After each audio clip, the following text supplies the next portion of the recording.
What up, our little honeydews, and welcome back to Sippin' and Bitchin'. We're on episode 9, part 6. Ha! I remembered it. Where the drinks are icy and the book talk is spicy. We're your main bitches. I'm Sam. And I'm Steph. It's actually part 7. We did part 6 yesterday, or the day before yesterday. She's really gonna fact check me. Shit. Like, I'm It's not. Okay.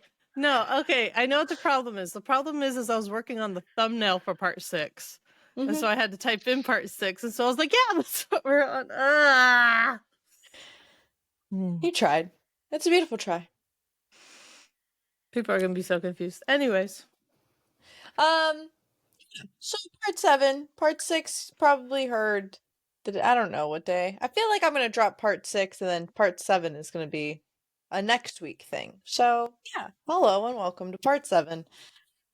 We're getting there, y'all. Maybe we'll make a decent chunk today.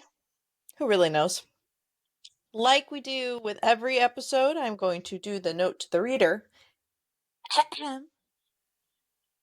This book contains themes and or discussions that some readers may find difficult to read. While there are no graphic scenes, there is mention of sexual assault, suicide, the death of children, and discussions of verbal, psychological, and physical abuse. If you need to talk with somebody about your experiences, there are people waiting to help, and the resources will be in the description of this episode and all the episodes in this book. So, we did it!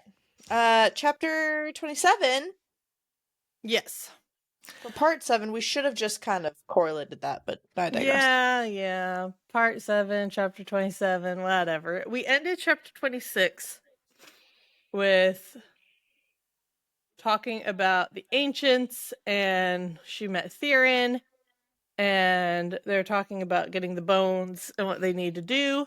And then they had a surprise guest show up, and it's our not most hated. One of the hated characters. There's a lot of characters we hate. We need to rank them at some point. That's what I literally have a note up on the top of these notes that says rank our villains. Yeah, we need to do that. We'll do that for you guys at some point. But yeah, so Kin showed up, god of peace and vengeance. They should just really X out the peace part. You should just do god of being a dickhead. Yes.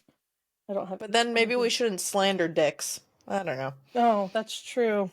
Oh, well, whatever. Some are ugly. That's fine. Anyways, so it starts out with Kin showing up, and Addis is like, oh, he's an idiot. And Ash is basically threatening if he's harmed anyone to get in here, he'll not be leaving here conscious. Yeah, you got there. I didn't have my glasses on for that part, okay? I was cleaning my glasses for those who couldn't see. And Addis is tense, but he understands. And Kin comes in and he's like, don't worry, I didn't touch a single hair on any guard's head. Wow. How nice of you, really.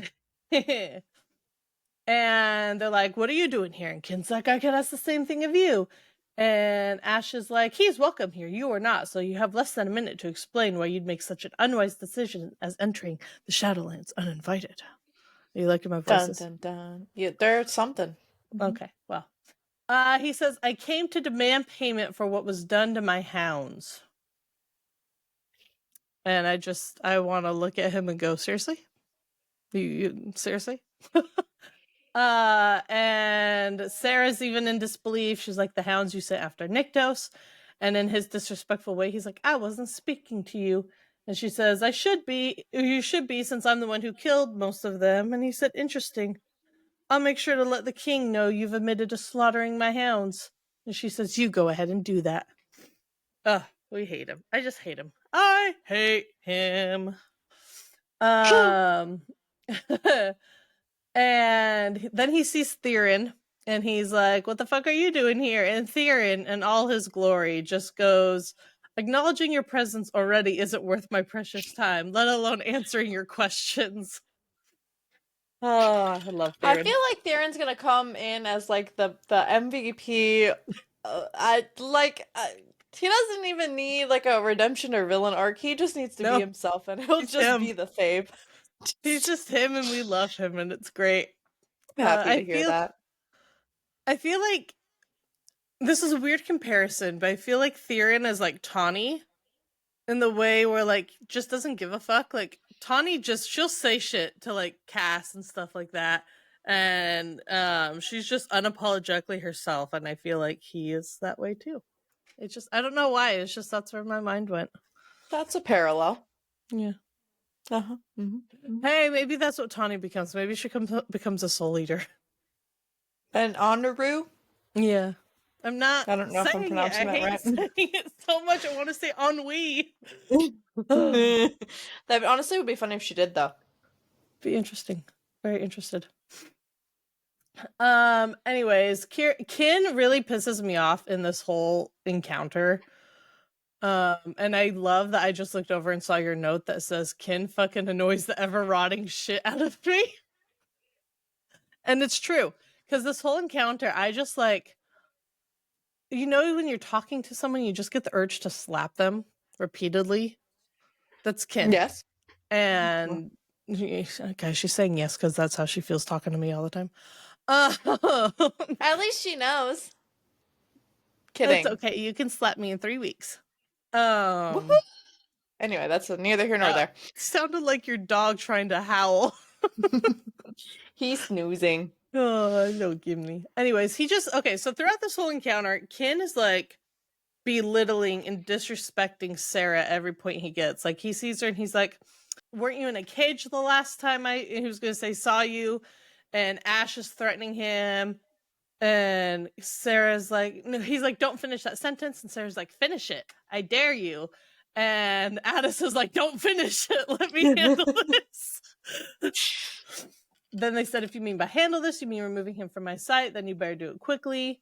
And he's going back to like, I want payment for my hounds. And it's just this back and forth of them insulting each other. But like, you know what's funny is we're going to cover this chapter too, but I think every time a villain that clearly is just so out of line and so just like, fuck off, we don't want to hear about you. Me and you were just like, they're annoying in these next few pages. Like, yeah. I hate these pages because I hate how he is. Yeah, so he keeps referencing stuff back to like when Sarah was with Colas and trying to egg on Ash, and Sarah's in a I don't care, I'll just fuck you up kind of mood. And poor Addis is like, he's trying in a way to protect his brother and get him out of there. Mm-hmm. But he knows that his brother is the problem. He's still in this like crossroads of, I know my brother has to eventually die. I just don't want it to be yet kind of thing. Like he's so torn, and I feel so bad for Addis in these situations. And then he's saying, you're endangering your court, Nyktos. And he's like, is that so? He said, Colas won't stay my hand now. He'll order your court to be returned to dust along with your Draken. And Nyktos is like, sure, he will. He ain't touching Nyktos, bro. He ain't touching Nope. Nope. I would like to see you try. And Addis is like, you need to leave now. And Kin just keeps going on being like, I will help him. I'll see it out. And Addis is just still more like, you need to go. And then he says, if you stand against Colas, you'll spend the next several centuries regretting it. And Addis says, do you think we haven't already spent centuries doing just that? And then Kin says, Colas was only doing what was necessary. And no. This whole fucking thing as well. This whole interaction, this back and forth. I'm literally like going pages, right? I'm just like skipping chunks because it's just the same thing. I'm just like, Kin, honey, your argument is the same thing every single time. Please stop, I beg. Yeah. Like, it almost makes me think of a schoolyard where they're not fighting, but they're just saying they're like, you suck. No, you suck. No, your mom sucks. Like, this is where I feel like it's really hard because it says Addis says you weren't always hungry for vengeance. You used to live for peace. Both of us did. What you've become is Colas's fault. His actions have corrupted you. And he says, you have no idea what you're talking about. If his actions corrupted me, then it would have done the same to you. And he says, you think I haven't felt his influence? I have. All of us have. You know I speak the truth, and fates know I should have spoken it earlier than this. I should have stepped in centuries ago, but it's not too late to stop this. He says, it might be too late for you, brother, for all of you. And Ash says, it's about to be too late for your ass if you don't get the fuck out of my court. And he says, look, I get it. Kolos took your mother, your father, then your consort. And he's He's just course. egging him on. Yeah. And that's really what he's been doing. I feel like he's trying to get them to do something because he knows they're in this, like, weird truths right now. Yeah, but, like, he's just stepping over the line at this point, and it's getting really old and really tiring. Like, even, like, Attis has to step in and be like, bro, shut the fuck up. Like, same, Attis, same. Like, It's okay. It's all about to come to a head anyways, because he's back to insulting Sarah. Because he's like, she's mortal. Like, what can she do for you or any of us? And Cyan said she's not quite mortal any longer. And Ash says it's kind of embarrassing that you even have to state that. mm-hmm. And then he says, you know, it's embarrassing, Nyktos. And Addis is trying to get him not to say anything. And now it's Ash going, no, please continue. And he says, I'm embarrassed for you because you stand here beside her when only a few weeks ago your consort was Kolis's whore. Mm-hmm. Mm-hmm. And Sarah felt everything stop. And then he says, then he's really stupid. He says, I cannot wait for Kolis to fulfill his promise to me, and she becomes my... And then he's cut off because Ash got real mad and is now beating him up. True. Like, he's driven his hand through Kin's stomach. Like, through it. He didn't punch him. It's through the stomach. And Addis is yelling at them to stop this. And Kin is still talking shit, even though he's being beat up, literally. And Nectus even calls him a stupid fuck. I love Nectus. And King keeps talking. And then Addis is going, blood poured from Kin's mouth as Ash held something pink and limp. It was Kin's tongue, his actual tongue. Just as Ash promised, he shoved it back into Kin's gaping mouth. And I love that. I have that highlighted because I love it so much. Good for him. All right. And then Addis is going towards Sarah saying, you have to stop this. And Sarah's like, I knew I should, but I did nothing. And then Rain says, if Kin falls here and not in battle, it'll send the exact opposite message you want to extend to the other primals and gods. And she knew that, but still did nothing. Ash's arm jerked back and thrust forward again. The other primal's eyes went wide and his body became rigid as he let out a guttural scream, throwing his head back. Ash flew up to the ceiling and yanked his arms back. Kin's wings collapsed. Theron says, holy shit, while drinking his wine. he's just like, I got a show. What an icon.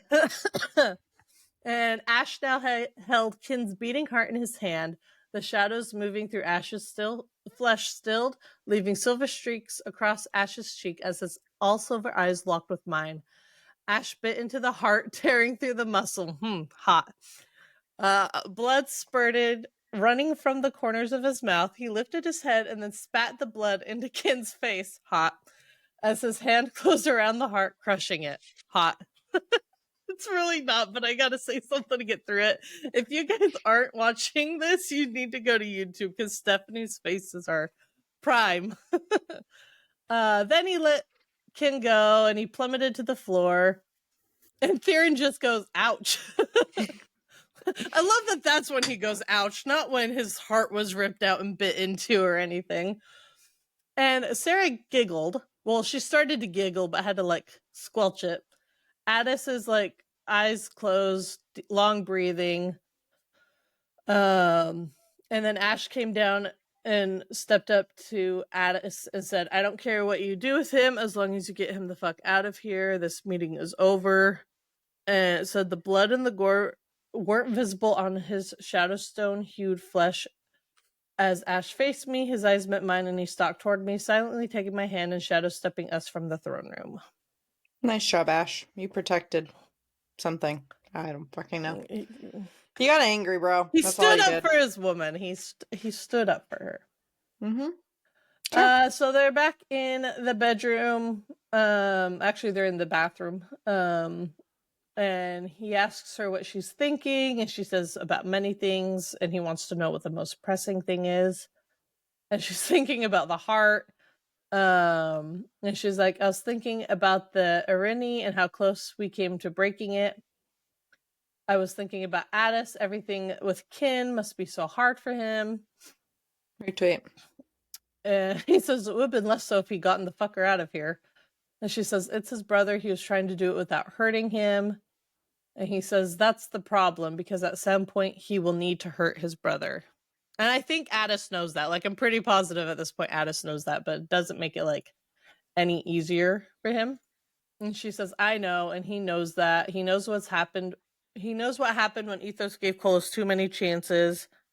They start talking about Theron again, about what the Onaru can do more than just invade someone's dreams. They can steal them. And this is when we learn that they're known as soul eaters. Like, we learn about this is what everyone thought Poppy was at first in From Blood and Ash. Because of her. Oh my god, maybe Tawny is a fucking soul eater. There's no way they introduce the concept, give us a living, breathing one, and then doesn't turn somebody in the present day into one. Maybe not Tawny, but like... It'd be very interesting. I'm very interested. Because by the time we get to From Blood and Ash, soul eaters are all but extinct. Which makes me wonder, is Theron still alive and just really good in hiding? Or he's just procreating in the darkness. Procreating in the dark. That sounds like his style. But this is what everyone thought Poppy was at first, because she could heal people and feel their emotions. But obviously we learned quickly that she was not that. And he says they can manipulate the emotions of their targets, including gods and primals, both when asleep and while they're awake. They are the only gods that can mess with us if they catch us off guard. Most are smart enough not to try it, but if they catch you in their heads, it's in their nature to do the same in return. And what they can do is far more than learning details about a person. They can create an emotion out of nothing, including manifesting and amplifying fear. They can drive someone mad in their sleep and send a god fleeing before a sword is even raised. That's unsettling. Uh-huh. They're kind of OP, man. Like, because they can affect primals too. There are a lot of abilities that don't affect primals. I feel like Theron's going to be like the MVP by the end of this situation. He's kind of a big part of the end of this book. So he says you don't fuck with them, not unless you plan to end them immediately after doing so. And she said, message received. And then she was like, you were sort of fucking with him out there. And he said, that's because Theron has just enough common sense to know I'll do exactly as I warned without hesitation. True. I mean, he kind of showed that today, that he's willing to do stuff without hesitating. And he said that even he can't really read his emotions easily without letting him know he's doing so. And he knows what he's doing. And he's like, I also know you're incredibly curious and impulsive. And that's why he's worried about her. And he's not wrong. True. So they're talking about being careful with that. And then, he's given her eyes, Google eyes. And she goes to the bedroom to get ready for bed, and she ends up being like holding the blanket up to her chin, and he's like, are you okay? And she expected him to join her, but he didn't until he pulled on a pair of loose-fitted linen pants, keeping his back to her, which she thought was odd. He didn't roll onto his side to face her, which also felt strange to her. And when she glanced at him, she wasn't sure what to say, but she could tell something was going on. And I think he did this to make it easier for her to talk. So it's like he's there, but she didn't have to like look at him to talk. Giving her space. Yeah. Because I know when I'm having to talk, eye contact, it makes me uncomfortable. Like when I'm going through something uncomfortable, I'm gonna look everywhere but at you. Correct. And he says, I think we need to talk about kin. And she says, oh, about what happened earlier, I should have stopped you. And he's like, you really think that? And she says that both Addis and Rain asked her to. And he says, why didn't you? And she says, I didn't want to. And he says, I'm glad you didn't. I thoroughly enjoyed shutting the fucker up, but I thought for a moment that I might kill him. He's not Hanan, but I was angry enough to do it. At least I felt that way. What he was saying, about Colas offering you to him, that wasn't the first time I heard that. And that's when she really like starts to like freeze up. He said, it was said in front of you, wasn't it? And she said, yes, it was before Ione gave Colas the confirmation that I was Satoria. And he says he's sorry. And she says, you don't need to apologize. It was just a threat, an empty one at that. And he says it wasn't empty. It was before Ione. That means that you had no idea she would lie for you. His threat was a real possibility, and that had to be terrifying and enraging. And you must have felt trapped. And in her mind, she's thinking about how that is exactly how she felt. And he says, I know I did when he ordered me to feed and to keep feeding until there was no life left in those he turned me on after I pissed him off for something so irrelevant I can't even recall what instigated his fury now. Sometimes it was gods who hadn't even entered their calling. I used to wonder what they'd done to earn such a fate until I realized they had likely done nothing or something insignificant. If I refused, which I had before, though only once, I learned quickly. And she says, what did he do when you refused? And he said he killed 3 gods. So this is where we get into a lot of Ash's trauma that we haven't really seen before. So he's opening up to her about what he went through. And he says, so that was my choice. Were 3 lives worth me refusing to take 1? I decided it couldn't be, and for a long time I didn't know if I'd made the right decision. And she says, that's an impossible choice to make. I would have chosen the same. And he says, yeah, and you also wonder if you've made the right decision. How many times did he make you do that? And he said, hundreds. And she said, I want to kill him, and he does too. She says, those deaths are not on your hands, though. And he says, I know that, but every so often I dream of being in Deos, feeding and feeling the heart stutter and stop, feeling the anger and desperation as I search for a way out of what I was being made to do. I don't think about it as much as before, but yeah, that shit can haunt. Eloquently put, that shit can haunt. Mm-hmm. And she said, she says, I'm sorry, but I was lucky. I wasn't forced to do anything like that. So there she is downplaying her trauma again, thinking she was lucky just because someone had it worse in her mind. And he says, Evander. And she says, how do you know about him? And he said, Keela told me when we were in the Thaya Plains before you woke up. And she's like, I can't be mad at Keela, but I wish she hadn't said anything. And she said, it wasn't like that. And he says, what was it like? And she said, it was when Colas brought me to court. There were chosen there who had shed their veils and acted as servants. Some were rather friendly with gods, but it was hard to tell. The gods would just grab the chosen. And then she tells the story of what happened with Evander and Jacinta and how she killed him. And she's like, I should have known better. And he says, how could you have? And she's like, everyone speaks of how manipulative Colas is. I saw it myself. And he says that doesn't mean everything. Every situation is different. And I've seen him manipulate gods 3 times older than me. And she says, I didn't want that to make me feel better, because I had taken a life, likely a purely innocent one. And he said, so just like you're sorry I experienced that, I'm sorry you experienced what you did, okay? And she says, okay. And then he's holding her and she says, I wouldn't cry, I wouldn't. Or she could. I know, in my notes I put poor choice, really. Because crying sometimes is just what you need to get through it. Mm-hmm.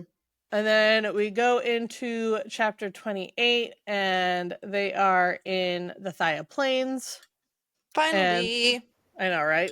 They've been talking about going here for like, I don't know, 10 chapters now? 4 chapters. I feel like at least 2 episodes she's mentioned. At least 2 episodes, yeah. But they're finally here, and Sarah's being bowed to, her favorite thing ever. And she's like, "That please don't. That isn't necessary." And Keela's like, "But it is." And then she bows and says it's an honor to bow before the queen of the gods. Yeah, well, true. And Sarah's like, it honors me that you feel that way. And you don't need to do that again. And she says, is that an order? And she says, it is. And she says, I must say that your first order to me as my queen is quite refreshing. And she's sure it is, because we know how Colas is about all that formality shit. Ugh. I just know where this is going, so I'm just waiting for the shoe to drop. And she says, I'm relieved to see you, both of you.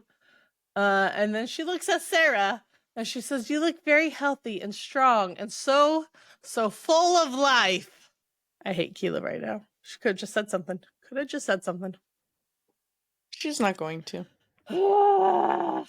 Anyways, you all know my frustration about this pregnancy trope at this point and how it's still not known. This is Sam's slow burn. This is her slow burn hell is what it is.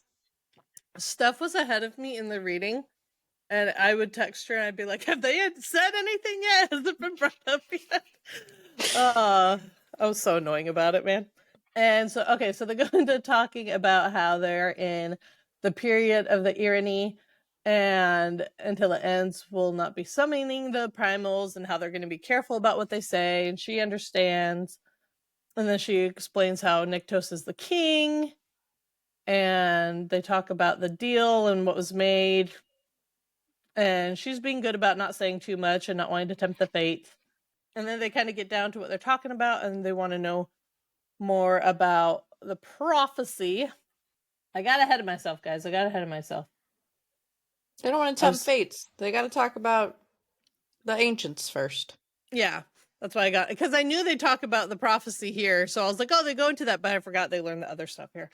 So they actually talked to her first about the ancients, because Keela's one of the oldest primals there is, and she would know more. They said, other than Colas, you would likely be the only one old enough to remember them and the war. And she's like, sometimes I wish I didn't. Retweet. And Sarah says, I learned during my ascension, ancients are incredibly powerful, more so than any primal, so I'm curious how they were entombed. And she said, and they're like, for curiosity's sake, like she's like, I'm being careful in case there's like an ancient with a hood around the corner watching them. It's like when you're trying to ask a question, you're just, but you don't want people to know or like ask for advice. And you're like, hypothetically, I have this friend that like is hypothetically going through this hypothetical situation. Yeah. Hypothetically. So like, hypothetically, if someone were to jump off a bridge, what are their odds? Hypothetically. And then they go, okay, I'm getting you admitted. Pretty much. And she's like, yes, for the sake of curiosity. She says, I do remember it was something that took quite time to figure out, lengthening the war each time one of them broke free and of the bonds of their brethren. That would be so annoying, getting one of them bound and then they would break free and you're like, I just did this. You have to do it again. I don't think you could reuse the resources either. You'd have to find new resources. That's probably obnoxious. Yeah.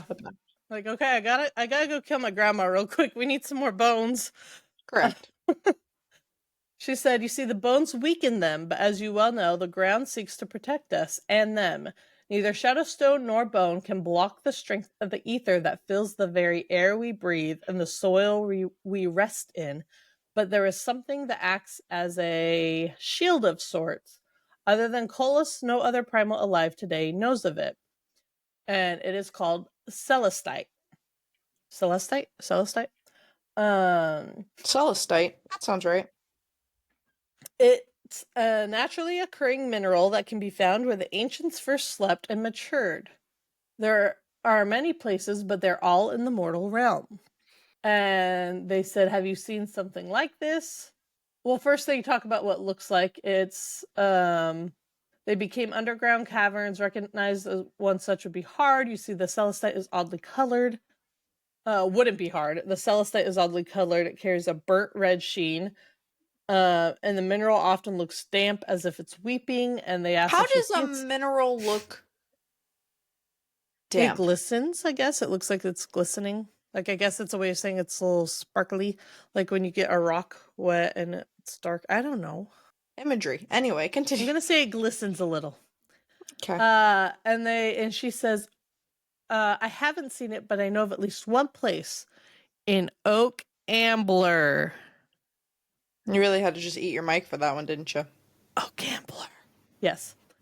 It's near Messine, a port city. I have heard of there being the caves along the bluffs, and that Castle Red Rock was built from the stone mined from that area.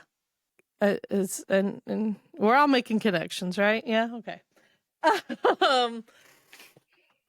I just say this because I know when people were talking about like Oak Ambler, and they're making connections to Isbitch, saying that like Oak Ambler would always fall and stuff like that. Like it just made me. There's so many connections that it makes me want to go back and reread and all this stuff. And what if an ancient was already entombed there? And she says you would feel it if they were there. It would bring upon a great sense of unease, and even mortals would pick up on it.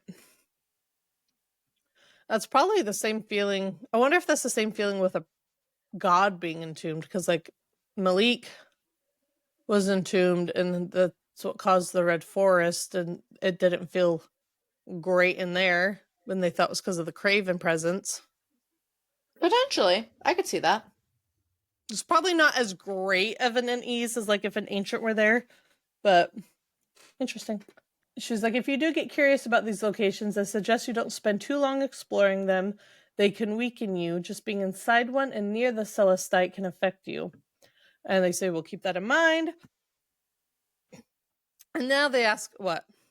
Nothing. I had a thought, but I don't think that the thought is... Continue. I don't think the thought is a thought. You had your thought face, but I could tell it wasn't so like, wait a minute. It was more on the verge of like a wait a minute. Like, is this a wait a minute? It's not a wait a minute, unfortunately. Yeah, well. Okay, now they get to the prophecy. And the prophecy is spoken by Penelope in the last oracle. And they said, we suspect you're aware of it. And they said, Penelope shared it with us, but when I was in Deos, Colas told me there was a third part of the prophecy that Penelope didn't know about until I shared it with her recently. She thinks that Colas had the prophecy in the wrong order. And apparently he believes it's about him becoming a primal of blood and bone. And Keela snorts.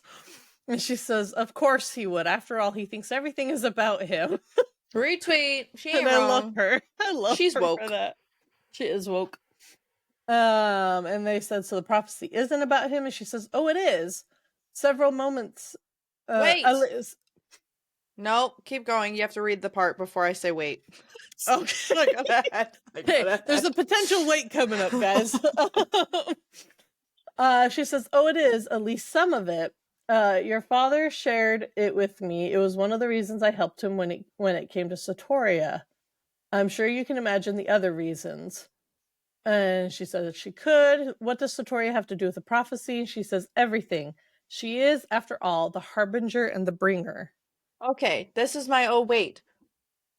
Maybe I'm wrong. Maybe I recollect this incorrectly. Everyone says that Poppy's the harbinger. Correct, right? Mm-hmm. But then I thought toward the end of the last book, they were saying Isbitch was the harbinger. Am I wrong? I would have to reread, maybe. But I feel like there was like a pivot because Isbitch was the one fulfilling the prophecy. I think in the end they called Poppy the harbinger and bringer of destruction because she literally brought Malik to them, which is what the sacrifice needed to be. So it wasn't like the bringer of destruction like they thought it was. It was like she literally brought the thing that needed to be brought to destroy things. If that makes sense. No, yeah, that does. That part makes sense. So then I got confused with the Isbitch connection of the harbinger. I don't know. Is it the book that said it, or was it like people on the Facebook group saying it? Because I've seen people on it say it, but I'm just like, that doesn't make sense. The book. I thought it was the book. Know. I have to go back. I think that Poppy is the harbinger because that's what it said throughout most of the book. Yeah. But then during the scene of Isbitch sacrificing her one true love, whatever, to bring about the end of the end of the end, I thought there was like a mention of a harbinger situation anyway, I'll look it up. I'll fact check myself. Guys, we're just gonna have to do another reread. That's what's going on. Yeah, no, I think that's always been the great question of who is the harbinger. Yeah, I don't think anyone can really agree on who it is because, like, Poppy was in denial about it, and then they're like, "Oh, you were, but just not in the way you thought." And then it's like I've seen people say that Isbeth was the harbinger, and it's just prophecies, man. Prophecies are confusing. And just confirm, please. Yeah. Fates, just come down and confirm. Yeah, so she's the harbinger and bringer of death and destruction. Well, she said harbinger and bringer, and Sarah said of death and destruction, and she said she is not death and destruction, at least given what Ethos and I understood of that version. Where she goes, that death and version, destruction follow. which also could mean bitch is the harbinger, and I'm not incorrect with my statement. In theory. Yeah, anyway. but she's the harbinger and the bringer. Colas is death and destruction. Colas was entombed and didn't start waking up until Poppy was born. That's what started his reawakening. So she is Poppy... the bringer, and he's the death and destruction. Semantics, prophecies, potato, potato. Oh man, we're gonna be either screaming "I knew it" or "Damn it, I was wrong" with this next book. Like there's gonna be crying and screaming no matter what. He is the true primal of death, who often has a habit of creating destruction. Does he not? Yes, Keela, he does. And she says that neither Penelope nor Colas was right about the order of the prophecy because Sartoria's time. And then she's like confusing herself, thinking she could be reborn. And she says, did you know there is more to the prophecy than what Penelope saw? And she said, only because Ethos did. And they're like, well, how did he learn that? And it says, he, like his brother, heard the dreams of the ancients. Ethos said it was all they dreamed until they stopped. And she said, stop dreaming. I wonder if they used... Okay, so she says it's all that they dreamed until they stopped. You don't know someone's dream unless they can say it. Unless they used the honoree. Honoru thing. I keep wanting to say ennui, and I hate it. I feel like we were introduced to this character because it's a very vital... I feel like he plays a vital role in this, and Do we think they used them to get into the dreams of the ancients and learn the prophecies? That would make Theron bad. Or like someone Not in his line necessarily. bad. Not unless they knew the ancients knew something and this was the only way they could get it out of them. I think Theron knows more than he leads on, but that's neither here nor there. I think he was used somehow to get these dreams of the ancients. I feel like because they never said it was spoken of. They said it was dreamed. And then he goes, and he gets infused in his brain. That was a mix of like me trying to do a Harry Potter, but also not a Harry Potter. I was thinking more like X-Men, where Professor X puts his hands on him and. It's probably more like that. It's probably more like that. But like, I liked the visual of having a dream in a ball. That's fine. That's fair. That's fair. Anyways, she said, I'm not sure why that creeps me out, but it does. It creeps me out too. And they asked her if she knows the order, and she does, but she won't speak it, so she writes it down. And then we get the order of the prophecy and how it's supposed to be. And this is the order that we get it in From Blood and Ash. So in From Blood and Ash, we get it in the correct order the whole time. So really hashed it out. Yeah. I'm going to read it because, you know. Go ahead. We haven't heard it in a while. We haven't heard it in a while. From the desperation of golden crowns and born immortal flesh, a great primal power rises as the heir to the lands and seas, to the skies and all the realms. A shadow in the ember, a light in the flame, to become a fire in the flesh. For the one born of the blood and ash, the bearer of 2 crowns, and the bringer of life to mortal, god, and draken. A silver beast with blood seeping from its jaws of fire, bathed in the flame of the brightest moon, to ever be birthed, will become one. Where Sarah. the stars... Yeah. Where the stars fall from the night, the great mountains crumble into the seas, and old bones raise their swords besides the gods. The false ones will be stripped from glory as the great powers will stumble and fall, some all at once, and they will fall through the fires into a void of nothing. Bless. Those left standing will tremble as they kneel, will weaken as they become small, as they become forgotten. For finally, the primal rises, the giver of blood, the giver of blood and the bringer of bone, the primal of blood and ash. 2 born of the same misdeeds, born the same great and primal powers in the mortal realm. A first daughter with blood full of fire, fated for the once promised king, and the second daughter with blood full of ash and ice, and the other half of the future king. Together they will remake the realms as they usher in the end, And so it will begin with the last chosen blood spilled. The great conspirator birthed from the flesh and fire of the primals will awaken as the harbinger and bringer of death and destruction to the lands gifted by the gods.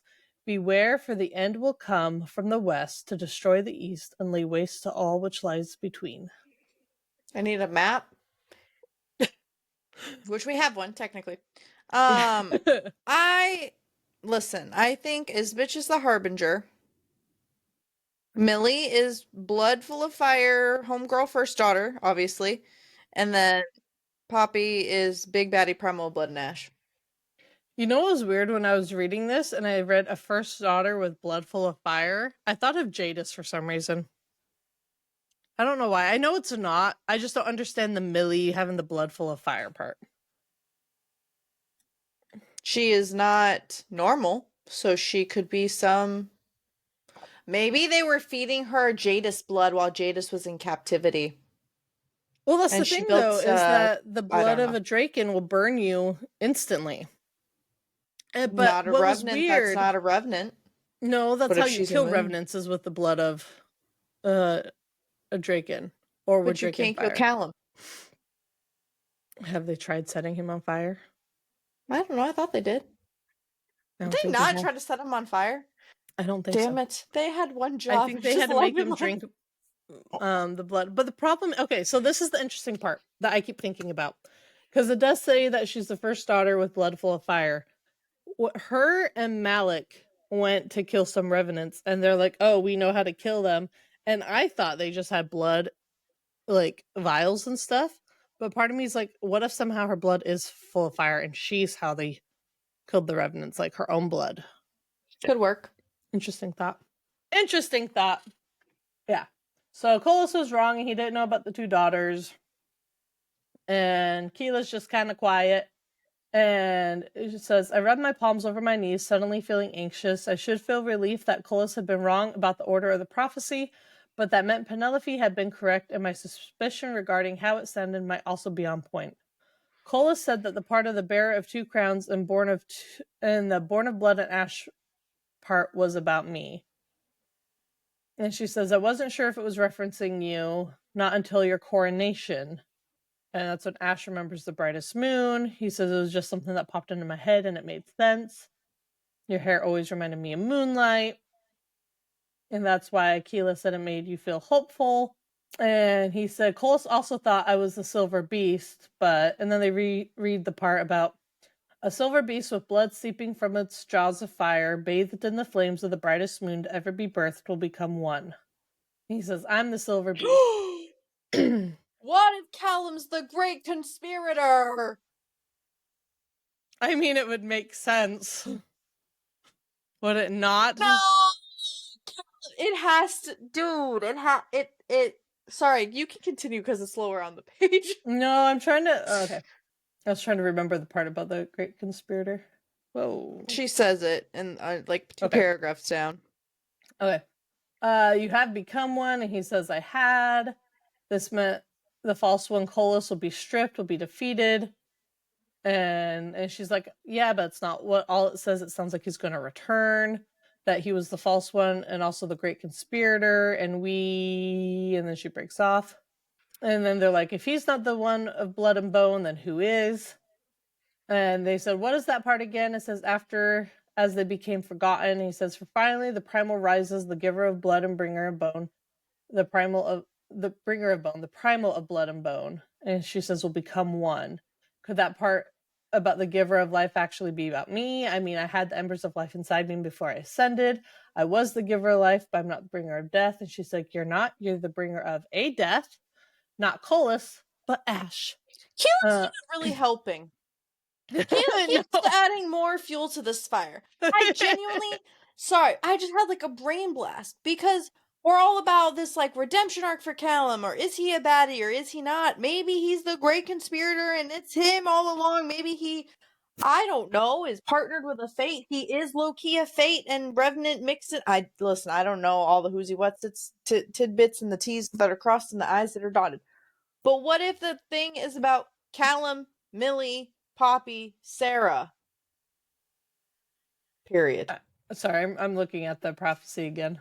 Like, I still think the false one is Colas. Don't get me wrong. Right, yes. But, like, what if it's two separate people? What if it's the false one and the Great Conspirator? Maybe if those are two separate people. Like, they don't have to be the same person. That's... Listen. I'm So it's so stressed. interesting because it says, when the stars fall from the night sky, the great mountains crumble into the seas, and old bones raise their swords besides the gods. The false one will be stripped of glory. So that's referencing the end of the book when she brings the skeletons up. Correct. And they get Colas. Some all at once, then they'll fall through the fires into a void of nothing. That happens. Those left standing will tremble as they kneel. They will weaken as they become small, as they become forgotten. For finally, the primal rises, the giver of blood and the bringer of bone, the primal. Poppy. That part doesn't happen until Poppy. Correct. There's a gap. I feel like the Great Conspirator Callum does a lot in this gap between. Okay, there it is. Together, they will remake the realms as they usher in the end, and so it will begin with the last chosen blood spilled. The Great Conspirator, birthed from the flesh and fire of the primals, will awaken as the harbinger and bringer of death and destruction to the lands gifted by the gods. The Great Conspirator, birthed from the flesh and fire of the primals. Colas made Callum. It's not that big of a stretch. It's a stretch, but not that big of a stretch. I'm just rereading this, like, am I missing something else? Oh, prophecies, man, they drive you nuts. That's insane. Yeah, because Keela goes on to say, I believe the prophecy was always speaking about you, Nyctos, and Satoria. Ethos thought the same. And Ash says, but that doesn't make sense. We are not truly one, and that doesn't explain who these two daughters are. I can't shake the feeling that the answer is right in front of us. Same, Ash, same. And she says, part of the answer is in front of you. Yeah, but with prophecy, sometimes you must read between the lines. We're trying. You said that some of the prophecies about Colas, and she says yes, but he's too arrogant to realize what role he'll play in the end. And she's like, in the end, and she says, oh, here's where, dun dun dun. That is what the prophecy warns of, she said, her voice dropping. It is the end of all that is known, the rise of a primal of blood and bone, and the awakening of the ancients. What part of it? I'm trying to think about what part of the prophecy mentions the ancients waking up. Like, what can we get from? Is that like? I think that's just a fact of life. I don't think it's part of the prophecy. I think that's the Great Conspirator, birth from the flesh and fire of the primals, will awaken as a harbinger and bringer of death and destruction. The lands gifted by the gods. Unless the ancients are the harbingers and bringers of death and destruction. That's literally like, because birthed from the flesh and fire of the primals. No, because the primals are birthed from the ancients. Anyways, with the rise of the primal of blood and bone is the awakening of the ancients. So, Poppy, we love you, homegirl, but you woke up some baddies. And we won't know anything until next year. Yes, but we get plenty of teasers. That's not helpful. Teasers. Anyways, so they jump to where they're back. Sarah is walking towards Ash's office, and she's tugging on the lace of her vest. For some reason, the top felt tighter. Either that or her breasts were more sensitive than usual. Yeah. And she sees Addis, and she apologizes to him. Or no, he apologizes to her, and she's like, let me stop you there. You're the last person he needs to apologize for him. You're not responsible for what he has done, and his behavior does not reflect upon you. Yeah, kid's a bitch. We already knew that. Yeah. And he says, thank you. And then he said, Nyctos was telling us about the answers you might have found. They're talking about the Celestite.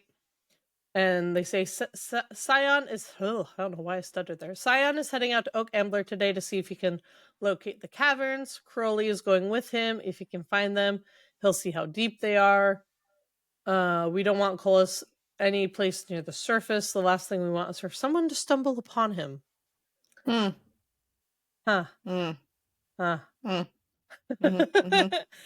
they said that Addis will send gods and that'll be helpful. and she wants to talk to Addis in private. And then she says, I'm sorry to him. And he's like super surprised and says, for what? And she says, for your brother.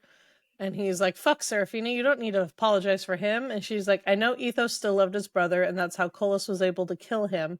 And I know you still love yours, even though he's a fucking asshole. And then she says, there's something else I need to tell you about him. And she's like, I didn't get a chance to say something before, but I swore an oath that Kin would face justice for what he did to the people here. And he says, is that why you didn't stop Nyktos? And she's like, no, I simply wanted to see Kin hurt. And he says, I get that. And she's like, I won't try to carry it out during the irony, but eventually she will, and that she felt like she needed to tell him that. And he says he can understand the oath being made. And she's like, that's why I'm sorry. You can call me Sarah. And he says, is telling me this why you're currently risking getting my balls cut off? And she says, yes, but there are other reasons I wanted to ask you about Satoria. And she says, I assume you have the star somewhere safe. And he says, I do. And I assume you want to be in possession of it. And she nodded, but she thinks it's better if he keeps her. And that she's sure that Colas believes that she has the star, so she's safer with him, and that she knows he'll protect her. And he says, I will, with a flickering emotion crossing his face too fast for her to read. She said, when I was in Deos, the star diamond was above me. It looked different then, but I often saw this light moving around inside it. I thought my mind was playing tricks on me, but it was Ethos' soul. He was active, aware. I was wondering if it's the same with Satoria. And he says, I cannot say for sure. There's a light, her soul inside the diamond, but it doesn't move around. And so they're hoping that means that she is asleep and that she's finding some peace. And that's how she was most of the time inside of Sarah, too, that she was asleep. And then he says, she says, there's something else Colas said, and I think he spoke the truth, but I don't understand why.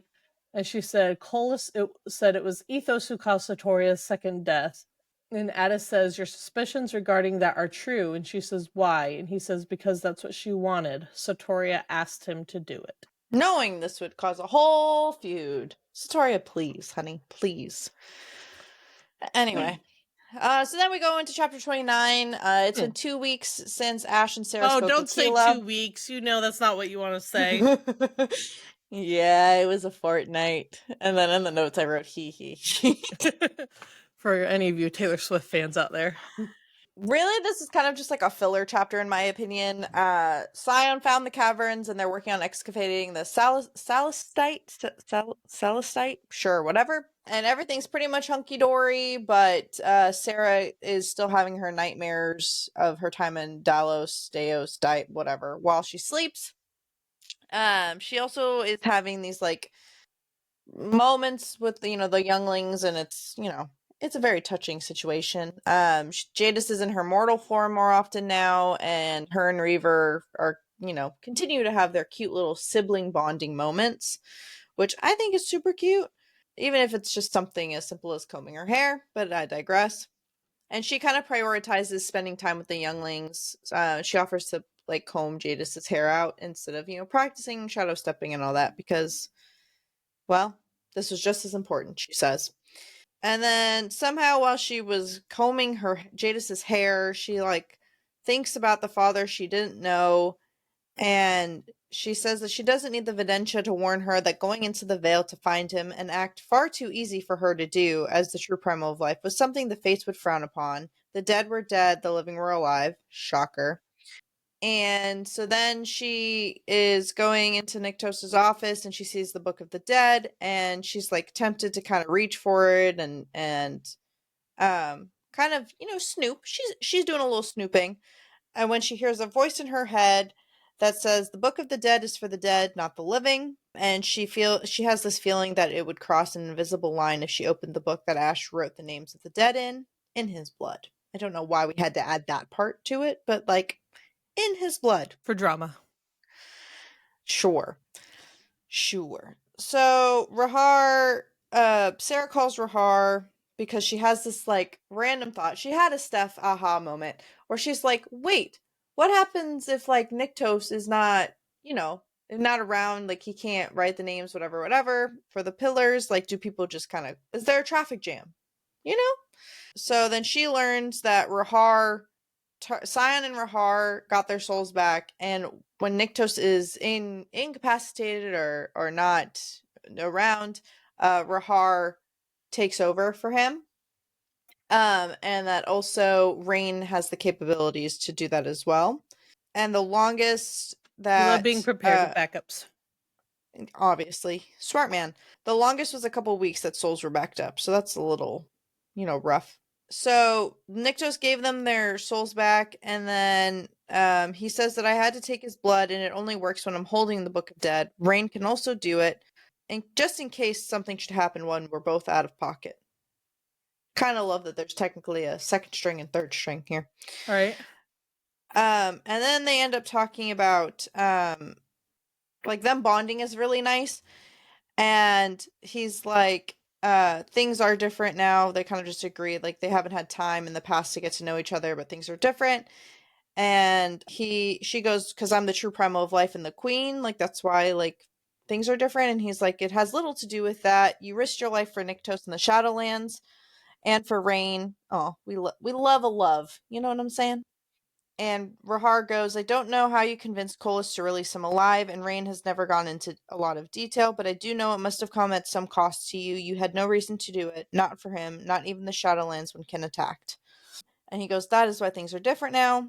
And then she, in true us fashion, is just like, I always wanted to crawl into myself when confronted with these types of situations, where someone said something nice and there were no expectations, no strings attached. But even more so with this, and it had little to do with Nectus being correct when he said I was terrible at accepting praise of any kind. What a mood. What a freaking mood. And then Rain comes into play and lets Sarah know that Theron is staying in one of the rooms on the second floor until one of the installos becomes available. And Sarah's just like, wait, did we not have space for him in Lethe? And Rain was like, we do, but it's complicated. Or we're saving it in case of a complicated situation. And Sarah kind of laughs and she's like, it's funny that we're okay with putting Theron in potentially a complicated situation. And Rahara's like, you've met him, right? And Sarah's like, he seems nice. Like, that's a vibe, honestly. I love how they both just stared at her like, Yeah. And then Sarah does not like that the office is kind of bare bones, so she asks Rain and Rahar to get ask Rain she's to get a nesting, table guys. and 2 chairs. Clearly, that's the signs are all here. A table and 2 chairs to kind of spruce up the office, and then she gets this feeling in her chest, and a Pyramol was there, and it wasn't Ash, and I fucking hate these chapters because I Steph always thinks get the that somehow we're out to get her because she always ends up getting the chapters with our favorite female primal. Chapter 30. Anyway, Reaver, with a very astute little Reaver, is like, Primal is here and you're worried. And she's like, damn that Notum. And of course, she's like trying to get to the root and figure out who it is because she can't tell who it is yet. She's still, like, she's not seasoned enough to know that. She runs into Belle and Ios, and then she sees Rahar and Cars and all of them, and she spots Ios and tells her to stay with the younglings? Words are hard. And Belle asks her if she knows who it is, and she doesn't. And it's Vestas here to talk to Nyktos. And Vestas is like, you're not Nyktos. And Sarah's like, no shit. And you must be out of your mind to come here. And let's be honest, I'm really not. This where. But essentially, Vestas is just doing the same thing Kin was doing, kind of doing digs and getting a rise out of her, even though like she's trying to accomplish a goal here. I'm not really sure taunting people is really the move to get what you want, but I digress. But Vestas swears that Nyktos, favors her or whatever. And Sarah's like, I know that seems a foreign concept to you since you have no idea what it feels like to have someone love you. And Vestas is like, lips thinned and the ether pulsed brightly, and Sarah struck a nerve with her. Shocker. And she goes, but fuck her, for real. And I feel that deep in my bones. Yes. Sarah's like, I'm the queen. no one could stop me, yet you came to speak to my husband. Who is the fool? And Vestas is like, you are no queen. And Sarah's like, I'm the true primal of life. Can't you tell? And Vestas is like, you redecorated. How lovely. It means nothing. And Sarah's like, it means everything. Your failure to accept that, just like your failure to realize that Colas is a piece of shit who, just like Nyktos, doesn't want you, doesn't change the reality. And then she explains that she saw what happened to Ken, who doesn't give a shit. Continues to talk shit. And then she brings up how, after Colas is done with you, Ken has big plans for Sarah. And Belle's just like, fucking fates, do you want to die? Dumbass. And she's like, let's not forget what Colas promised if you turned out not to be Satoria. And Ethon! Here's Ethon. I forgot Ethon is in this chapter, to be honest with you. And then Vestas goes, by the way, does Nyktos know how that one was freed, pointing to Rain? Have you told him how far you were willing to go to convince Colas that you were Satoria? And she's like, I heard all about that, so don't pretend you're better than me. You're nothing more than a caged whore. And then Sarah gets all batty and fucks her shit up.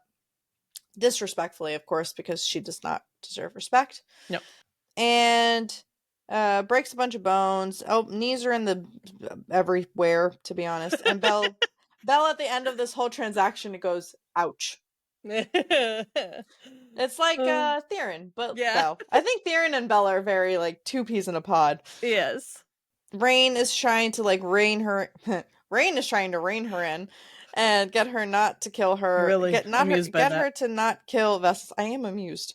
Listen. And Sarah's like, why should I not kill her? And Rain's like, you know why, but she deserves nothing but death. Then Vestas gets into her head and is just like, you won't do it, not because you're better than me or Colas. It's because you're weak, so goddamn weak. That's why you're not any better. Claiming to be is nothing more than an act.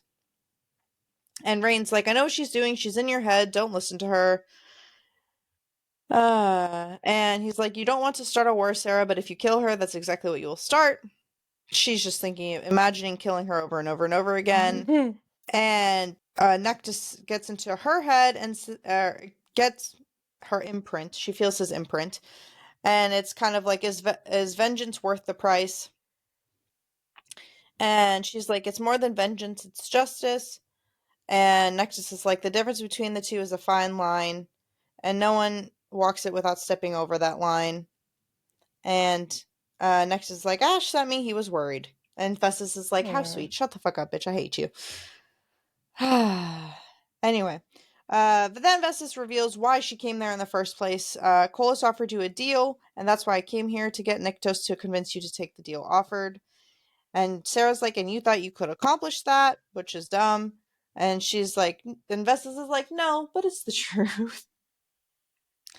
I was just like, okay. And then she bites the fuck out of Vestas, and she gets the fuck out of there respectfully to Sarah. Yeah.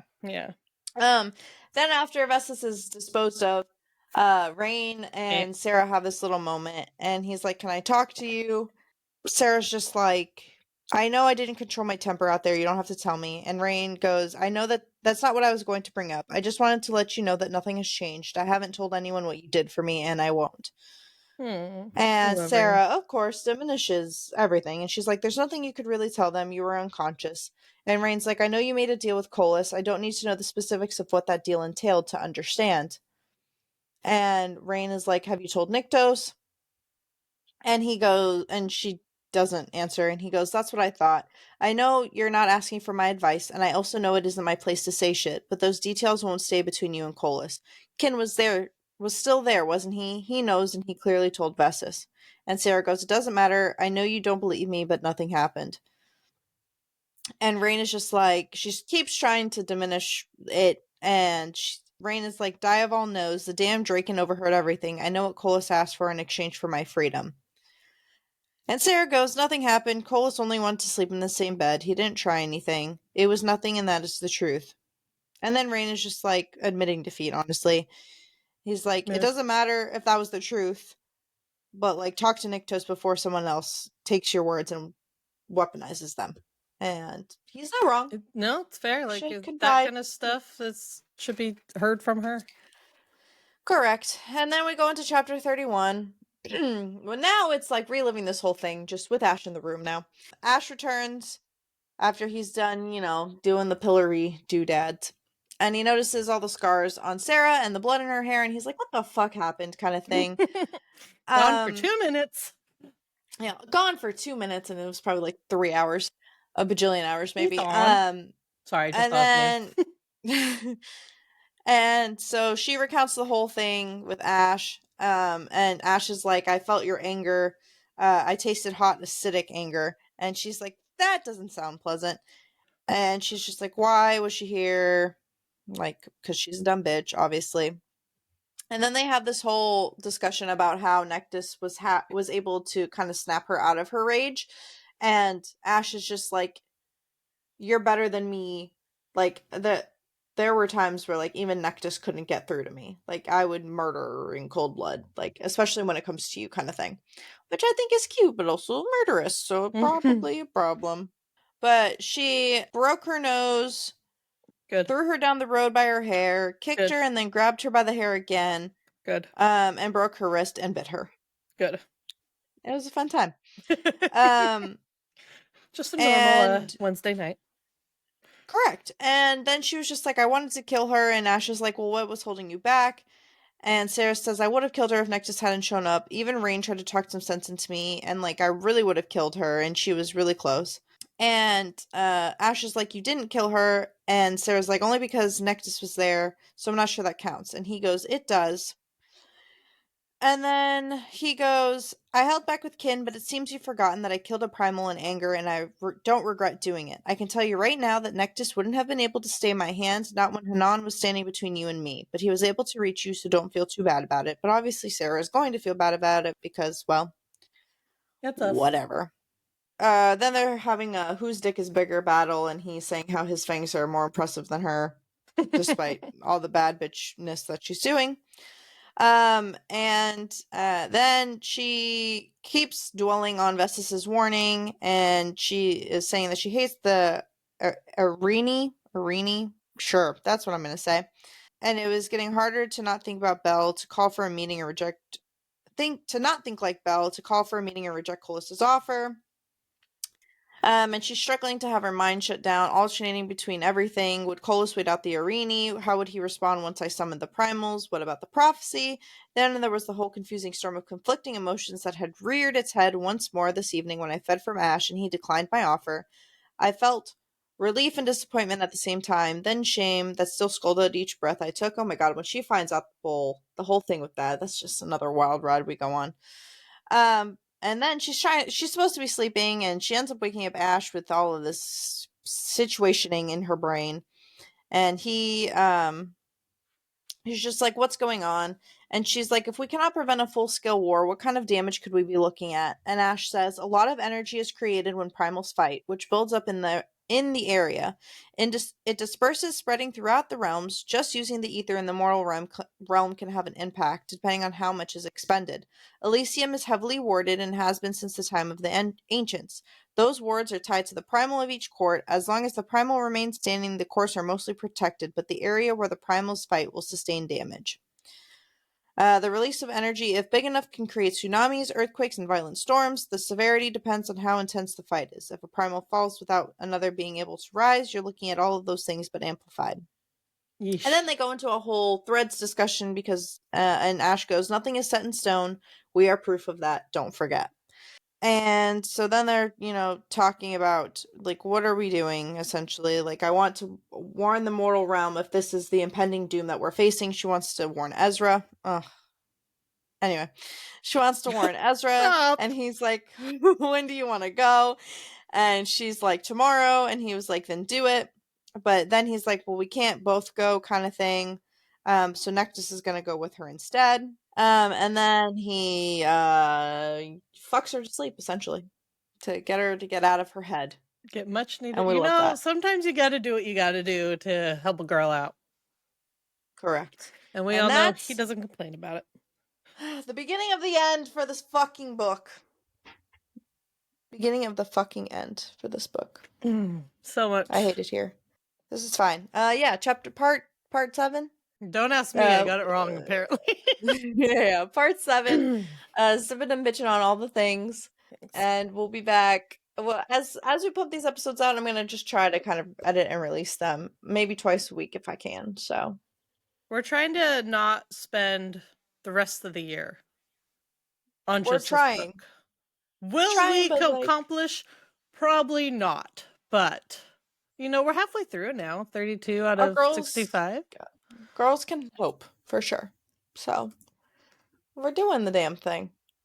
We're doing it. Lots of craziness going on, and we have lots of craziness coming up, and we're trying to I'm get as much so recorded as we can because we have a lot of stuff coming up, and yep, we're doing great. it's going to be good. So follow us, share, like, Give us support. a review that helps boost our discoverability, and it's Send free to share our show. send Sam suggestions for fidget toys so I don't annoy Steph with messing with like straws and stuff. I didn't say anything. I was very quiet this time, but Yeah, well. yeah. All right. Well, we'll catch you later, bitches. Bye. Bye.